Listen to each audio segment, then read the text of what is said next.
不是中央空调买不起，而是风管机更有性价比。客餐厅装一台风管机，每间卧室分别装挂机，没有什么比这种空调搭配方案更适合我们普通家庭装修了。传统柜机白白浪费1平方的地方，舒适度也不行。风管机隐藏式安装更能凸显装修档次。接下来我从5个方面说说我家装修为什么选这台海尔云景 Max 风管机。首先，舒适节能是我最先考虑的因素，而它主打的就是 AI 省电，直流变频的压缩机加上它的 AI 省电模型，可以根据你家的温度，包括你平时的使用习惯，结合云端大数据算法进行智能的调节，在保证舒适度的同时又更加节能，远超国家1级能效标准19.7%。这你还担心风管机费电吗？第二，想要保证精准的控温，在炎热的夏季也能稳定的制冷，像现在冬天北方严寒的天气也能高效的制热，必须要有宽温域运行的能力。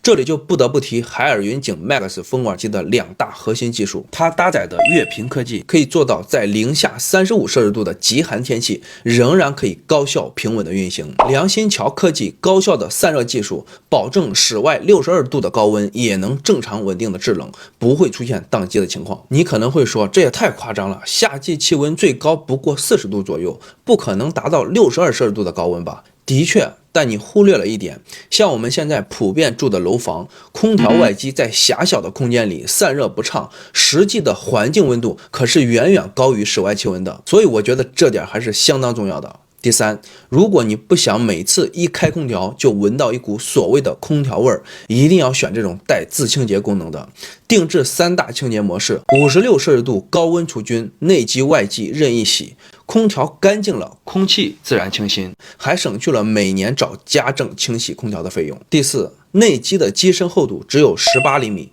像我家这样吊顶隐藏也完全不压层高，搭配上极简无框的隐藏式出风口，让整个装修更有高级感。第五，我最不能接受的就是噪音，平时坐在沙发上看书也完全感受不到噪音，细节满分。客厅装这样一台海尔云景 Max 风管机，既有了中央空调的舒适度和高级感，又节能不占空间，我觉得这才是我们普通家庭的性价比之选。